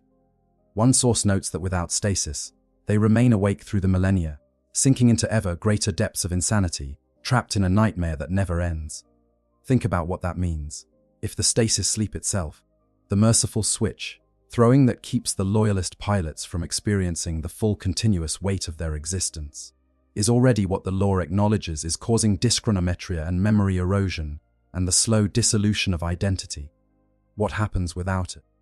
What happens when a consciousness is trapped in an armored shell, in constant pain from wounds that cannot fully heal, unable to feel sensations, unable to move during the between-battle periods, unable to do anything except exist inside the machine and wait and suffer? The Lexicanum says that the Hellbrute sarcophagus subjects the pilot to an agony, racked waking nightmare. The Namuwiki translation of Japanese 40K lore adds a detail that is particularly striking when it is not in a combat state but on standby. The Hellbrute's pilot struggles inside the sarcophagus and screams in pain. It screams while attacking. And when it dies, the lines it is given sound like liberation sleep. Now, I day free. Death is release. Sleep is liberation. The existence was the punishment. Now look back at the Imperium's dreadnoughts and consider what the ceremony is doing. The loyalist tradition surrounds the dreadnought experience with so much ritual, so much sacred language, so much careful framing of the interment as an honor and a gift and a continuation rather than an ending, that it becomes very difficult to hear the signal underneath the noise. The daily anointings, the sacred halls, the deep reverence, the younger brothers who come to stand in the presence of the ancients and feel the weight of accumulated history. All of this is real. The honor is genuine. The chapters do believe, deeply and sincerely, that preserving these warriors is the right thing to do, that the wisdom and experience they contain is worth the price of preservation. But the price is acknowledged in the lore, even if it is not centered. The Warhammer's guide says the existence is torture. The Lexicanum says the neural interface causes lethargy, confusion, dyschronometria, and senility. The Deathwatch Dreadnought entry says the process of becoming a dreadnought, combined with extended periods of inactivity, diminishes the interred Astartes' mind, wearing away memories and jumbling the sequence of events in their lives. The Venerable Contemptor Dreadnought entry calls it a twilight existence. The Chaos version simply says all of this in plain language, without the ceremony. It calls the process incarceration. It calls the result a fate worse than death. It calls the suffering suffering. The Hellbrute is what the dreadnought looks like when you strip away the narrative of honor and look at the fundamental condition. And the fundamental condition, underneath all the sacred oils and the litanies, and the devotion of the chapters who maintain these living relics, is not entirely different from what the Hellbrute is. This is not an accusation. The Imperium does believe in the honor it claims to bestow. The chapters do love their ancients. The preservation is genuine and the reverence is genuine, and the wisdom the dreadnoughts contain is real and valuable, and would be a genuine loss if it were simply ended. None of that is theater, but the Hellbrute holds up a mirror, and the mirror does not lie. It shows the architecture of the experience underneath the framing, and the architecture is the same on both sides. The difference is not in what happens to the body or to the consciousness. The difference is in the story that is told about it, and who gets to tell that story, and whether the person inside the sarcophagus has any say in the telling. We have been circling the central question for a while now. Let us finally land on it. Why don't they talk about the dreams? The first answer is the simplest one, and it is worth stating clearly before we complicate it. Some of them probably do not have dreams. Stasis, as described in the lore, is not sleep in the human sense. It does not involve the cycling brain states that produce dreaming. For at least some of the dreadnoughts in the deep halls, the long dark is exactly that. A darkness without event, a void without content, a pure suspension that has no experiential texture whatsoever. There is nothing to report because there was nothing. The switch was thrown and then it was thrown the other way, and that is the complete summary of the interval. But even for those where the dark is not simply void, and John's warp, Vigil tells us that, for at least some of the most ancient, the stasis is not empty. There is still the silence. The deeper answer is about the limits of language to carry the weight of what those centuries contain. Think about the most extreme experiences that human beings undergo and the difficulty of communicating them to those who have not shared them. Think about accounts of severe trauma, of prolonged isolation, of confrontations with mortality that reshape the relationship between the self and the world in ways that the ordinary vocabulary of daily life simply was not built to convey. Survivors of extreme situations often describe a frustrating gap between the intensity of the experience and the inadequacy of any description of it. The words exist, but they do not carry the weight. The sentences can be constructed, but the meaning bleeds out through them. The listener can follow the narrative without any of the felt reality arriving. Now extend that problem across centuries, across millennia, across the kind of temporal scope that human language was not built for, because human consciousness does not, under ordinary circumstances, operate at that scale. John has 10,000 years of stasis and waking and battle and more stasis behind him. If he tried to describe a single century of the stasis experience to a newly inducted space marine, he would face the problem not just of finding adequate words for the experience itself, but of finding words for what has been lost. Because the experience of the stasis, especially in the early centuries when there was still enough organic memory intact to make the gap between before and after feel vivid and specific, contains a kind of grief that does not have a standard referent in the language the space wolves use for grief. The loss of sensation, the loss of physical embodiment, the loss of the experience of time as a continuous flow, rather than a series of abrupt cuts. None of these have established names, because they are not losses that ordinary beings experience.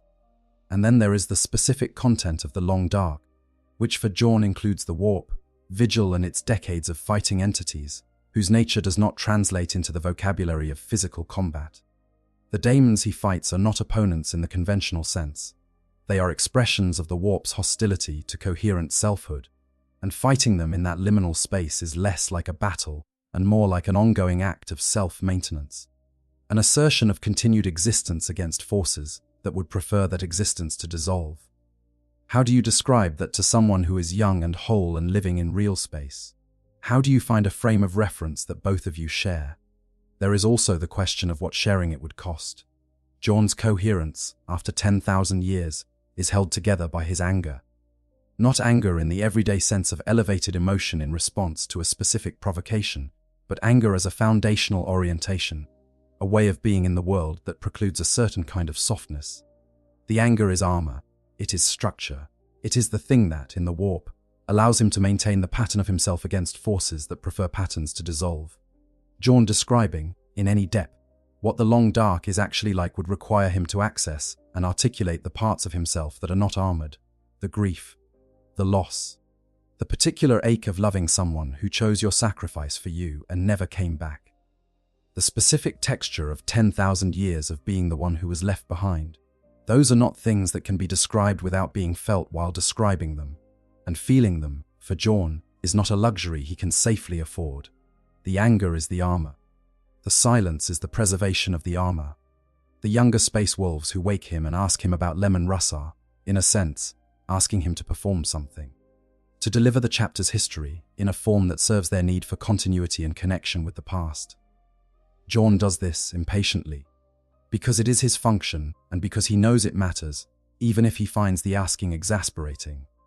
But telling them about the long dark would serve a different purpose. It would not deliver history. It would deliver an accounting of what that history has cost, and that accounting would require a vulnerability that would not serve either of them. It would not serve the younger wolves, who need to believe that the sacrifice of the ancients is meaningful and manageable and coherent with the chapter's values. Not something that might cause them to question whether what is preserved in those sarcophagi is worth the price of preserving it. And it would not serve John, who does not need to go back there when he is already here, fighting another battle, being useful in the way he has always been useful, maintaining the pattern of himself through the only means he has left. There is a third consideration, and it is one that the lore hints at without stating directly. Many of the Dreadnoughts are not entirely sure how much of what they experienced in the Long Dark was real, in the sense of being something that happened, and how much was the product of dyschronometria and memory erosion, and the particular way that a consciousness with insufficient temporal anchoring begins to fill the gaps with its own internal material. John's warp vigil is described as a revealed secret, something he shared in strained tones with those who asked.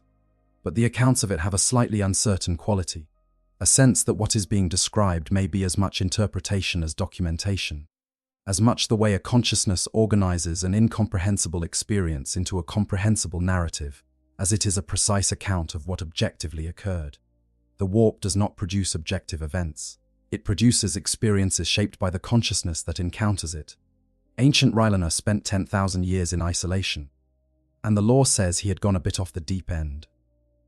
What does that mean for the distinction between what he actually experienced and what his damaged consciousness constructed to fill the void? For a being in his condition, that distinction may have stopped being meaningful centuries before anyone was there to ask the question. If you do not know which of your memories are accurate, and which are the product of a mind under extreme stress filling in the blanks with whatever material it has available, you do not talk about your dreams. Not because you are protecting your listeners from something too difficult to hear, but because you have lost the confidence in the reliability of your own account that would be necessary before you could offer it as a description of something real. You say your name instead. You hold on to that because you know it is true. Everything else may have been the Long Dark playing games with what remained of you. But the name is the one thing that is so fundamental to the structure of who you are that even 10,000 years of isolation cannot separate you from it without ending the story entirely. The dreams, whatever they are, whatever they were, whatever happened in the deep halls while the lights were off and the universe continued without them, belong only to the ones who had them. They cannot be shared without losing something essential in the translation. They cannot be verified as real without an external reference point that does not exist. They cannot be described without accessing the parts of the self that have to stay armored in order for the self to continue to function. So they are not described. The ancient Dreadnoughts wake, and they counsel their brothers, and they fight their battles, and they retreat back into the dark when the fighting is done, and what happens in the dark stays in the dark. The silence is not evasion. It is the only honest response to a question that the language does not have adequate tools to answer. It is the most dignified thing that can be done with an experience that defies the dignity of description. And it is, in its particular way, a mercy, both to the ones who would have to give the account and to the ones who would have to hear it. The dreams belong to the sarcophagus. They stay there. There is a question about the other chapters, not just the space wolves, not just the handful of named individuals whose stories we have been following, that the lore gestures at without fully developing. Every chapter of Space Marines with more than a century of continuous history has Dreadnoughts. Some chapters have dozens. The Blood Angels have their Death Company Dreadnoughts, those pilots who have fallen to the Red Thirst and the Black Rage, and now fight in a continuous psychic nightmare, experiencing the final moments of Sanguinius's death at the Emperor's side as a reality they cannot escape. One of them, Moria the Chosen, was a company captain whose name has survived into the current era partly because the madness that claimed him was singular enough to make him worth keeping track of. The sons of Sanguinius fight beside these brothers and watch them from careful distances and grieve for them in the private way that a culture shaped by trauma grieves for its own, quietly, constantly, without quite looking directly at the thing that is being grieved. Consider for a moment the Ultramarines, the chapter that is in many ways treated as the template for everything a Space Marine chapter should be. the inheritors of Guilliman's strict and rational Codex Astartes, the chapter that does things properly, institutionally, by the book. Even they have their ancient dead walking in metal shells. Even their deep halls hold dormant shapes that predate the current chapter leadership by centuries. The Ultramarines' approach to their dreadnoughts is perhaps the most textbook of any chapter, the ceremonies most precisely observed, the reverence most formally structured, and the silence about the interior of the experience is no less complete for that formality.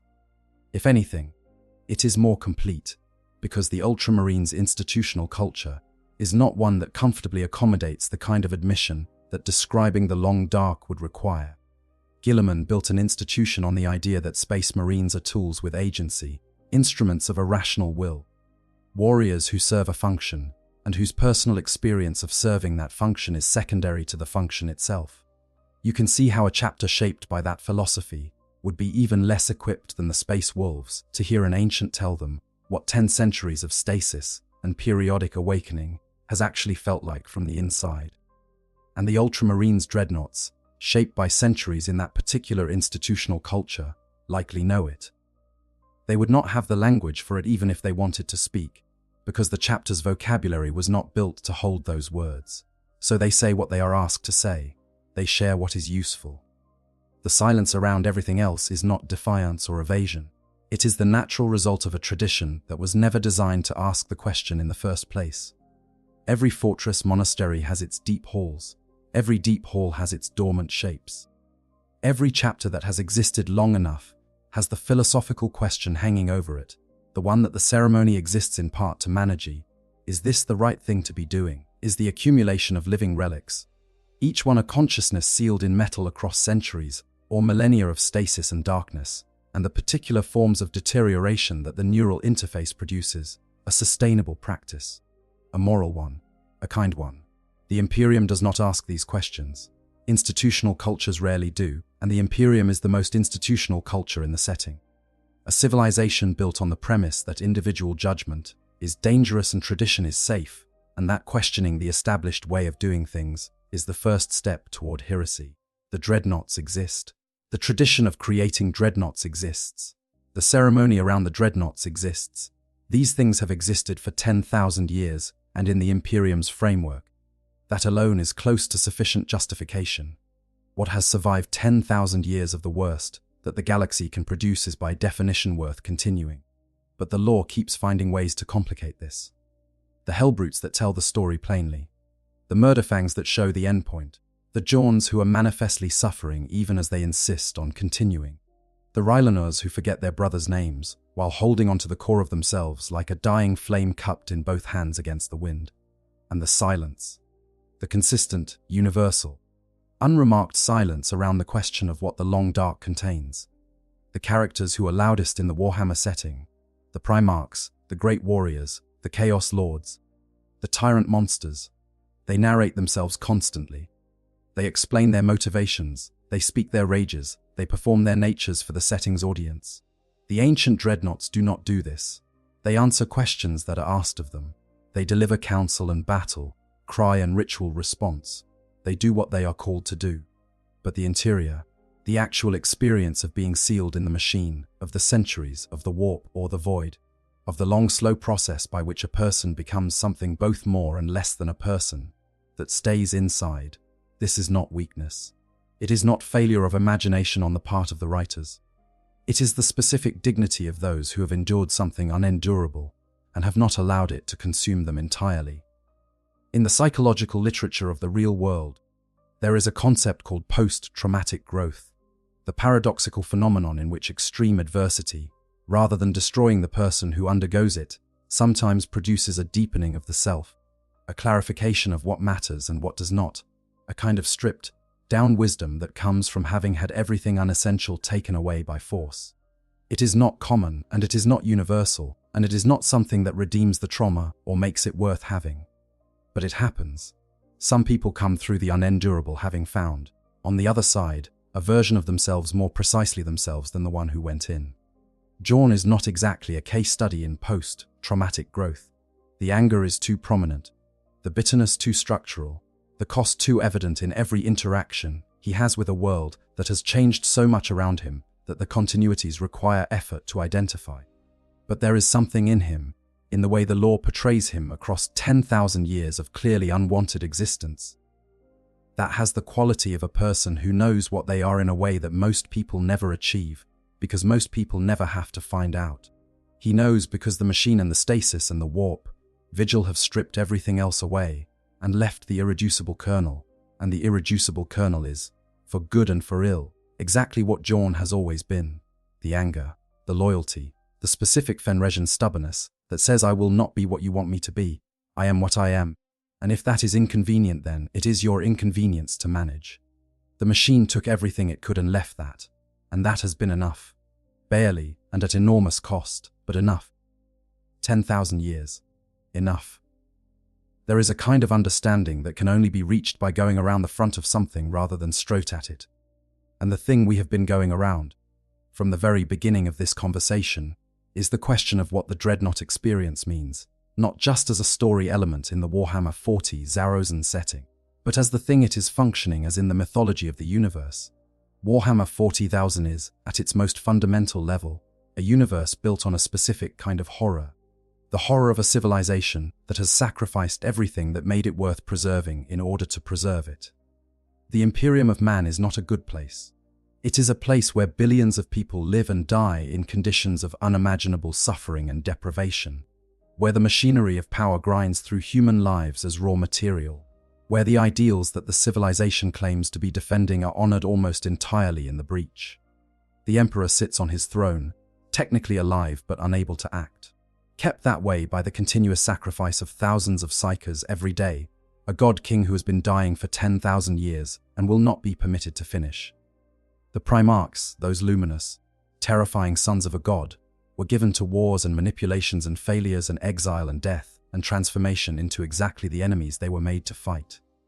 The Space Marines, the finest warriors humanity has ever produced, live, brief and violent lives in service of an institution that regards them as instruments rather than individuals. The Dreadnought is the final, clearest expression of this theme. It takes the best that the Space Marines can produce, the warriors who survived everything, who accumulated all that experience and wisdom and tactical genius, who became genuinely irreplaceable, and it says you do not get to stop, not at death, not at the end of anything. The Imperium will take you past the end and keep going, because you are too valuable to release. And the Imperium does not acknowledge the concept of enough. You will serve until the machine fails, and even then we will fight to recover the remains, because the machine represents an investment that we are not prepared to write off. It is deeply Roman in its logic. Roman civilization had a concept called devotio, in which a general, when the battle was going badly, would ride into the enemy lines deliberately offering himself as a sacrifice to the gods in exchange for victory. The devotio was a final, total gift of the self to the institution. The Dreadnought is a devotio that never quite completes, because the gift is accepted, but the self is not fully released. The warrior offers everything and receives in return not the clean ending that the offering implies, but a continuation that partakes of the logic of gift, giving. You gave everything, so we will give you the chance to keep giving, until what continues is barely recognizable as the person who started the process. This is not an accidental horror. The designers of this universe knew exactly what they were building. The tagline is, "In the grim darkness of the far future, there is only war." But the Dreadnought complicates even that, because in the grim darkness of the far future, for some of the most honored warriors, there is not even the cleanness of only war. There is war and then the dark and then more war and more dark, forever or as close to forever as the technology can sustain, and nobody talks about the dark. Because talking about it would require acknowledging things that the mythology of the institution was built to not acknowledge. The Dreadnoughts stand as the most honest monuments to what the Imperium actually is, which is why they are surrounded by so much ceremony designed to make them look like something else. The ceremony is real, the honor is real, the love that the chapters have for their ancients is real, but underneath the honor and the love and the ceremony, the Dreadnought is what the Imperium looks like, when it decides that the warrior's will does not matter as much as the warrior's continued utility, and the silence of the Dreadnoughts, their unwillingness to describe the long dark, their reticence about the dreams that visit whatever consciousness persists in those sealed vaults. is the only form of privacy that the experience allows. You do not get to choose whether you are preserved. You do not get to choose when you wake or when you sleep.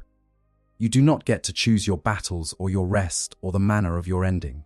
What you get to keep, the only sovereignty remaining to a consciousness sealed in adamantium, is the interior of the experience itself. The dreams belong to you. The long dark belongs to you. The things that happened in the stasis vault, whatever they were, whatever shape they took, whatever the consciousness inside found to anchor itself to, or was unable to anchor itself to and let go, those belong to the pilot alone. And they are not for the chapter's history. And they are not for the younger brothers who want to hear the old stories. And they are not for the tech marines who come to anoint the casings with their sacred oils. They are the last private thing. They stay private. And in a universe that takes everything else, that last privacy is not nothing. It is the closest thing to freedom that the machine allows. Jorn has been sleeping in the deep halls for 10,000 years, and someday, the skalds believe it, the tradition holds it. The hope of it has been carried from one generation to the next like a fire passed between cupped hands. Lemon Russ will return. The Primarch who chose Jorn's sacrifice, for him will come back through the Eye of Terror, and he will stand in the Fang, and the ritual of awakening will be performed one more time. The stimulants will flow through ancient tubes. The lights will come on behind armored eyes. The grinding mechanical voice will ask its question. Dabukru Akers Bajeo on, and perhaps in that moment, there will be something more than bitter impatience in the answer. Perhaps the anger that has sustained him across 10,000 years of darkness will finally have something to direct itself, at that is not just the ongoing indignity of having been left behind. Perhaps the question he has been sitting with since 934, M31, whether he was honored or sacrificed, whether Russ thought so highly of him that the choice was a gift, or simply used him because he was useful, will finally have an answer. Perhaps. But even then, even if that reunion happens exactly as the skalds imagine it, there are things that Jorn will not say. Things that belong to the dark. Things that a consciousness sustains itself with across impossible durations and that constitute, by the simple fact of having been endured, something too intimate for a saga. The dreams stay in the sarcophagus. The silence continues. And in the deep halls beneath the Fang, the Ancient Ones sleep on. If you have made it this far, then you understand something about what this setting is actually doing when it shows you those dormant shapes in the dark. It is not just showing you cool giant robots with complicated histories. It is showing you the oldest question that any mythology ever asks, which is what it costs to remain who you are when everything that made you who you are has been stripped away one layer at a time. Across durations that no mortal mind was ever built to endure, Jorn endures through anger, Rylanor endured through purpose. Murderfang no longer endures in any meaningful sense. And somewhere between those three outcomes, in all the stasis vaults and all the deep halls and all the fortress, monasteries of all the chapters throughout the Imperium, the rest of the ancients are having their own versions of the experience. Some of them will wake coherent and bitter and useful and still themselves. Some of them will wake confused, their temporal anchoring damaged enough that the battle they were just awakened for might be any battle across any of the centuries they have served. Some of them are in there in states that the tech marines can measure with instruments, but cannot communicate with in any meaningful way. Some of them are Murderfang. Some of them are gone in ways that the life support systems have not yet detected and may not detect for another few centuries. All of them chose this, in the technical sense that the Imperium asked, and they said yes. None of them had the full information that would have made that choice truly informed.